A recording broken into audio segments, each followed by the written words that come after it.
Selamat pagi. Perkenalkan, nama lengkap saya Maria Susantianu dari Prodi PG PAUD semester 3. Di sini saya akan menjelaskan materi tentang bidang pengembangan kognitif anak usia dini.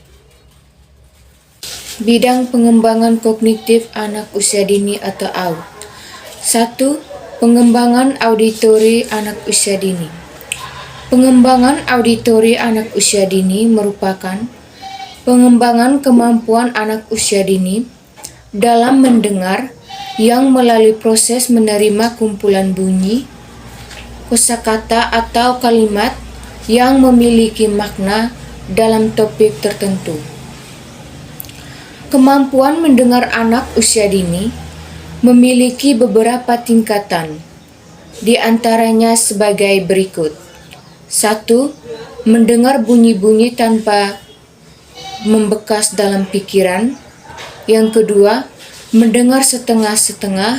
Yang ketiga, mendengar dengan mulai merangkai ide atau pengetahuan.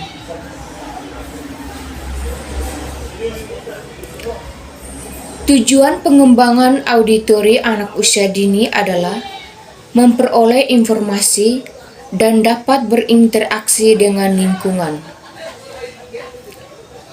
Contoh permainan pengembangan auditori anak usia dini adalah menembak bunyi. 2. Pengembangan visual anak usia dini.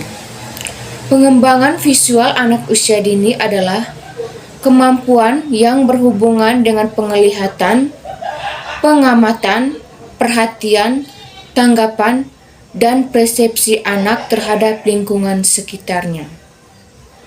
Kemampuan yang dikembangkan antara lain mengenali benda-benda sehari-hari, membandingkan benda-benda dari yang sederhana menuju yang lebih kompleks, mengetahui benda dari ukuran, bentuk, atau dari warnanya, mengetahui adanya benda yang hilang apabila ditunjukkan sebuah gambar yang belum sempurna atau jinggal, menjawab pertanyaan tentang sebuah gambar seri atau lainnya, menyusun potongan teka-teki mulai dari yang sederhana sampai ke yang lebih rumit, mengenali namanya sendiri bila tertulis dan mengenali huruf dan angka. 3. Pengembangan taktil anak usia dini. Pengembangan taktil anak usia dini adalah kemampuan yang berhubungan dengan indera peraba atau tekstur anak usia dini. Kemampuan yang dikembangkan antara lain mengembangkan kesadaran akan indera sentuhan, mengembangkan kesadaran akan berbagai tekstur, mengembangkan kosakata untuk mengembangkan berbagai tekstur seperti tebal tipis, halus kasar, panas dingin, dan tekstur kontraks lainnya. Bermain di bak pasir, bermain air, bermain dengan plastisin, menebak dengan meraba tubuh teman, meraba dengan kertas amplas, meremas kertas, koran, dan meraup biji-bijian. 4. Pengembangan kinestetis anak usia dini. Pengembangan kinestetis anak usia dini adalah kemampuan yang berhubungan dengan kelancaran gerak, gerak tangan atau keterampilan atau motorik halus anak usia dini yang mempengaruhi perkembangan kognitif. Tujuan dari pengembangan ini adalah mengkoordinasi keseimbangan, kekuatan, dan kelenturan otot-otot tubuh. 5. Pengembangan aritmatika anak usia dini. Pengembangan aritmatika anak usia dini ini diarahkan untuk kemampuan matematika. Beberapa hal yang perlu diperhatikan oleh orang tua sebelum mengajarkan matematika pada anak-anak, terutama pada anak usia dini adalah: 1. Matematika itu bukanlah hanya sekedar berhitung angka-angka.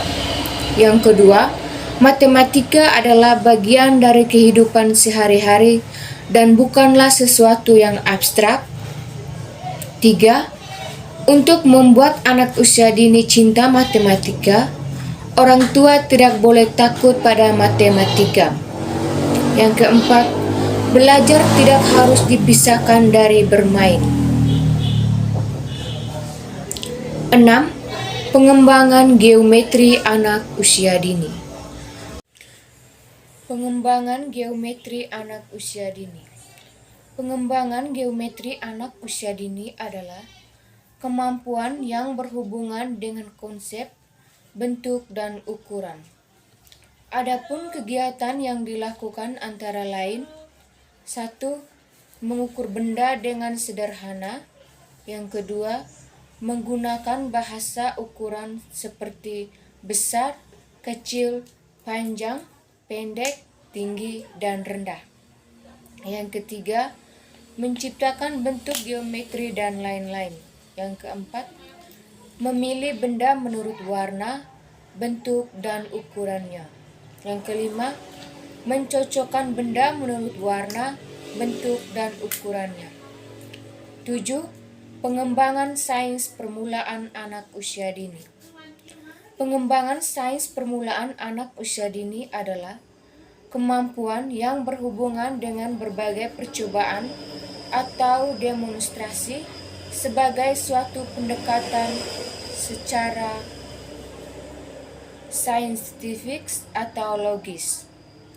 Pengembangan sains di TK secara umum bertujuan agar anak mampu secara aktif mencari informasi mengenai apa yang ada di sekitarnya. Sedangkan secara khusus, permainan sains ini bertujuan agar anak memiliki kemampuan mengamati berbagai perubahan yang terjadi, melakukan percobaan sederhana, melakukan kegiatan mengklasifikasi, membandingkan, memperbaiki, dan mengonsumsinya, serta membangun kreativitas dan inovasi pada diri anak. Sekian dan terima kasih.